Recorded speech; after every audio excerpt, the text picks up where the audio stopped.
Hello friends, welcome back. मैं हूं Mahesh Gurjar from education IT end game programming education.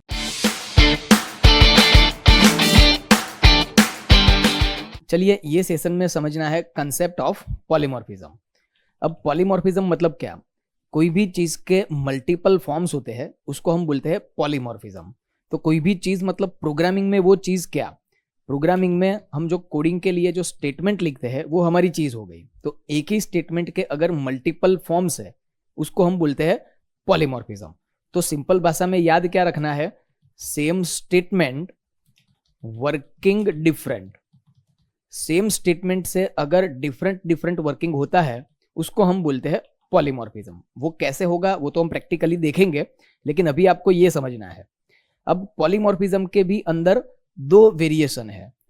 एक variation है compile time polymorphism and second है run time polymorphism.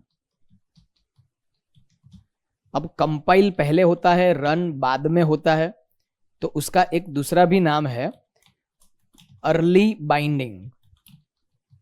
पहले होता है मतलब अर्ली बाइंडिंग, तो उस हिसाब से रन टाइम पॉलीमॉर्फिज्म का नाम क्या होगा? बाद में होता है तो लेट बाइंडिंग। ठीक है। अब कंपाइल टाइम पॉलीमॉर्फिज्म में क्या होता है? जब प्रोग्राम कंपाइल होता है तो कंपाइलर एक एक स्टेटमेंट का डिसीजन लेता है कि जब ये स्टेटमेंट एग्जीक्यूट होगा तब क्या करना है। तो जो डिसीजन कंपाइल टाइम पे फिक्स हुआ है वही डिसीजन रन टाइम पे भी चलेगा। मतलब पहले से फिक्स हो गया, रन टाइम पे कोई चेंजेस नहीं आया। रन टाइम पे कोई चेंजेस नहीं आता है, उसको हम बोलते हैं स्टैटिक। तो तीसरा नाम ये भी है स्टैटिक बाइंडिंग।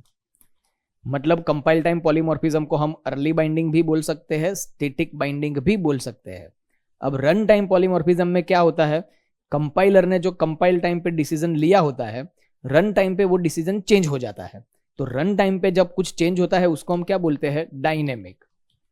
तो इसका तीसरा नाम ये भी हो गया dynamic binding.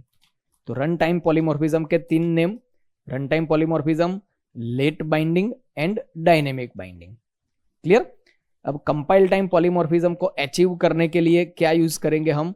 Method overloading. Method overloading के through compile time polymorphism achieve होता है। एंड रन टाइम पॉलीमॉर्फिज्म के लिए मेथड ओवर राइडिंग। तो मेथड ओवर राइडिंग के through run time polymorphism achieve होता है। क्लियर? तो फ्रेंड्स, ये कंसेप्ट समझ लीजिए। मिलते हैं नेक्स्ट सेशन में।